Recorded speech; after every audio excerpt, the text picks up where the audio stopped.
Welcome to Whitsbury Manor Stud. I'm Ed Harper, Director. Today we're going to have a look at our 4 stallions showcasing Havana Grey, Adaay and Diligence, and we'll have a look at a couple of our yearlings that we're preparing for upcoming sales. So Whitsbury was established by William Hill, the bookmaker, back in the 40s and 50s. But my father took over the running in the mid-60s, and he's really the one that's done all the hard work with his team. I'm just a relative newcomer. So I mean, Dad did 40 or 50 years building the stud up, and I only came home about 10 years ago, but took over the reins kindly. Dad seemed to trust me, I don't know why.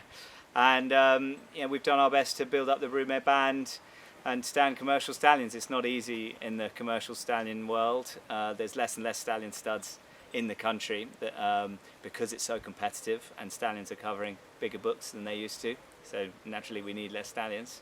But hopefully we're punching our corner, and showcasing's really helped us put us on the map in the last 10 years, and he's really given us extra firepower to help support our newer stallions like Havana Grey, Adaay and Diligence. So yeah, hopefully we'll still be standing stallions in the next couple of decades, but yeah, we've got to keep hard at it. So this is showcasing. He's having a fantastic year, where obviously Mahatha is his flag bearer this year, trained in Whitsbury, which we're extra proud of, by Marcus Dragoning.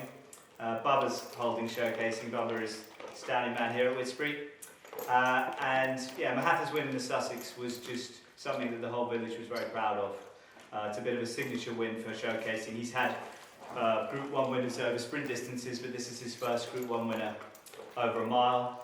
And as it happens, last weekend he also had a Grade 2 winner in America over a mile. Bodicita, a filly out there, won very nicely. Looks like a proper Group 1 filly as well. So he's really showing that he can do it over the classic distance, and everybody knows what a good stallion of 2-year-old sprinters he is. But he's adding another string to his bow this year, which is fantastic. We're careful not to overwork showcasing in the covering shed. He covers around 160 mares each year. That's gone up a little in the last few years, since he doesn't shuttle anymore. He used to shuttle to New Zealand, but since he hasn't, we've been able to cover slightly bigger books with him. But we try and keep him around the 160 mark, which he deals with very well. He had over 94% fertility this year, which is fantastic. I think what makes him so popular, and what has made him into such a good stallion, is he puts a real tenacity and will to win into his stock. We noticed that from day one. We even noticed that probably with his foals and yearlings. Is that it's the showcasing that wants to get to the feed bowl first. It's the showcasing foal that does his 80th show at the foal sale as well as they do their first. They love hard work. Even the not so good ones, they do try very hard in their races. A lot of trainers early on, when they were cheaply bought, were saying, they're winning 3-4 races a season, and they put it in every time. And you can see that with his good stock. Mahatha tries his heart out. Advertise last year, obviously won the Commonwealth Cup and the Prix Maurice de Geese, and Quiet Reflection before. They really are triers, and that mental strength, I think, is what sets him apart. Havana Grey is one of the most accomplished racehorses to retire at Whitsbury Manor Stud. You can see on his race record that I hope he stares at during the day in the stable, that he won a Group 1, a Group 2 and a Group 3. So he was a very good 2-year-old, but also trained on to be even better at 3, which for a sprinter of his make and shape is fairly unique. To be just about the most precocious 2-year-old of his year, winning the first stakes race at Sandown, and then keep improving right to the end of his 3-year-old career and win the Flying 5 in September, just shows what an amazing constitution he had as a racehorse. And he's been very popular at stud. He's covered 145 and 135 mares in his first 2 years. For most stallions, it takes them a little while to settle in and let down and put on weight, but we could have started showing Havana Grey straight off the lorry when he arrived. It's more difficult trying to keep weight off Havana Grey, actually. Just half a bowl of feed, and he seems to do very well on it. So he has an amazing constitution, and he settled in very easily. And yeah, it's like he's always been here. Havana Grey seems to really be stamping his stock. Most of his stock are going grey, it seems. We've got a lot of grey foals on the place, I'm pleased to say. Though not all, but they really are four square, you know, big quarters, big shoulder, short cannons. You know, they look like they'll be precocious, but two foals I'm particularly looking forward to seeing by him is a half-sister to Mrs. Danvers, that has been born this year, and also a colt foal, half-brother to Method, who is Martin Mead's couture-old this year. So it's not just the Whitsbury foals that I'm you know, so pleased with. It's a couple of clients who got very exciting foals as well. This is the Satsuma colt by Havana Grey. He'll be heading to the foal sales this year. He's a great example of the type of foal that Havana Grey is producing. Four square, massive hind end, great bone, and his half sister was Good Vibes, who won the Cornwallis last year, so she's done very well for us, Satsuma. He was one of the first Havana Greys born, and yeah, he should be fast. Due Diligence had a fantastic year last year. He was one of the leading first season sires in Europe. He had 3 individual stakes winners, 2 group winners. Good Vibes won the Cornwallis, and Streamline won the Cyrene Stakes, and then Saboris also won a listed race for Tom Dascombe. He's still the only son of Warfront to stand in Britain, and obviously Warfront's doing fantastically well again this year with Battleground. But you know, to have that access to the, you know, best American Danzig Warfront blood is fantastic, and he offers something slightly different to our other 3 stallions. He's slightly scopier, and I think for a close coupled mare, our clients have used him to maybe put a bit more length into their foals, which seems to work very well. He probably looks a bit more like a miler in stature, so for those with butty 2-year-old winning mares, he's just a job really. You know, his offspring really enjoy the firm ground of the summer, and yeah, he's covered his best book ever in 2020. He covered over 100 mares, and no, it'll be exciting to see his foals next year. This is Adaay. He has his first 2-year-old runners this season, and he's got off to a great start. He had his 10th individual winner a couple of days ago. He's had 3 stakes placed horses already, 1 in England, 1 in France and 1 in Italy, so he's firing in all countries. I would say from what we're seeing, they're very easy to train. We're getting reports that, you know, they're pretty no nonsense. You can put a lot of work into them. They've got great attitudes, and he's already had a couple of winners over 7 furlongs, so 5, 6 and 7 they've won over. I'd say they're very much like his sire Kodiak, and yeah, long may it continue. We stand Adaay in partnership with Shadwell, which we're very grateful for, and you know, really I was keen to get a son of Kodiak, Kodiak having done, you know, so well, especially as a sire 2-year-old. You know, we really try and stand stallions that produce precocious early runners for the commercial market, and you know, he hits that right on the button.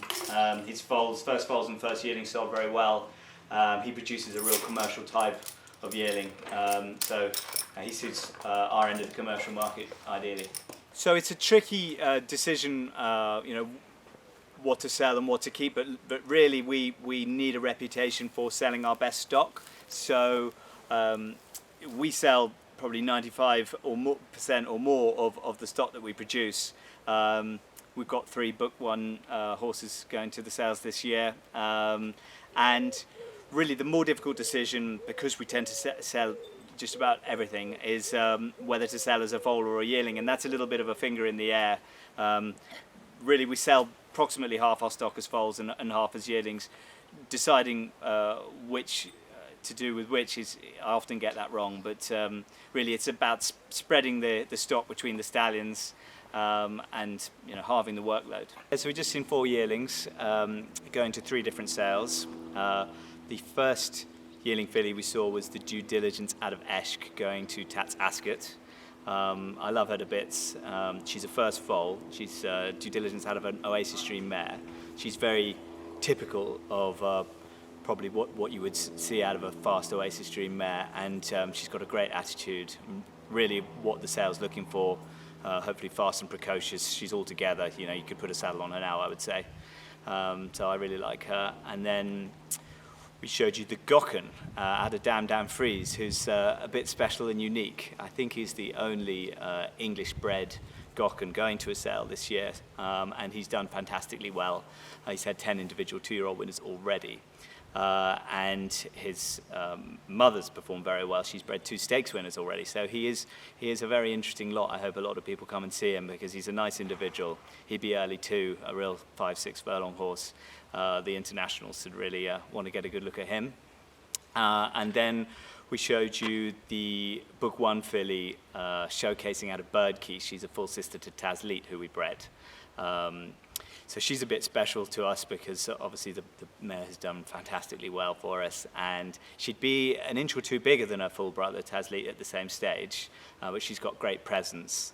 And you know, if she never did anything on the racecourse, she'd be a valuable proposition, but she looks like a runner to me.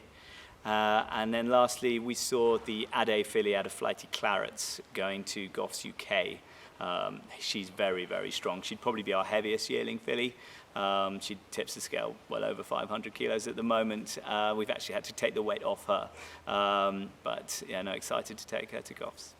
This year, there is concern that the yearling market particularly is going to be down, and you know, I'd be very surprised if it wasn't. At the end of the day, our goal is still the same, to produce the horses looking their best and sell them for as much as we can. So it doesn't really change what we do. You know, the most recent sales have actually held up remarkably well, so you know, there is hope there.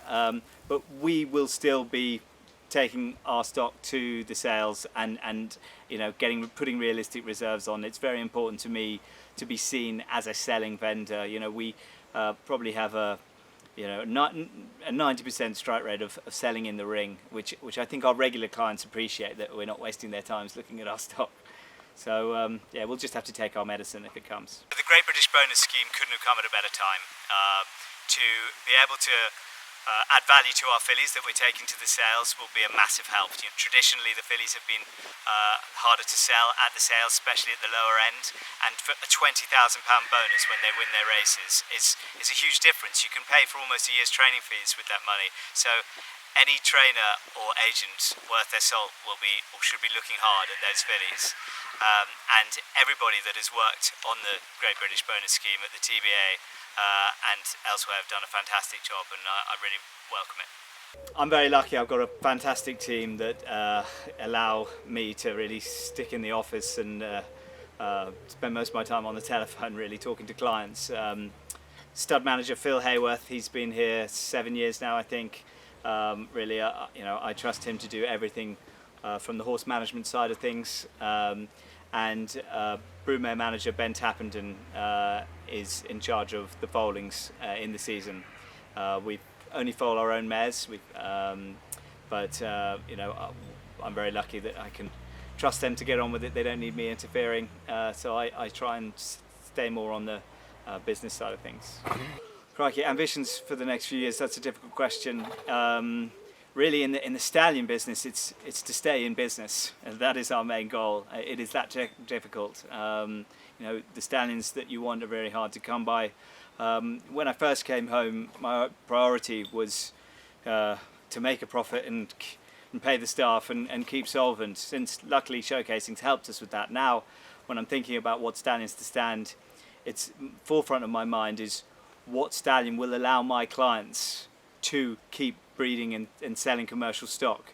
If we're not standing the commercial stallions to give our clients a chance to make a profit, then they're not going to be breeding. So it's really very much major thought of mine when I'm thinking what stallion to buy next is, you know, how are my clients going to survive and continue to thrive, and I'm going to try and get that stallion that allows them to do that.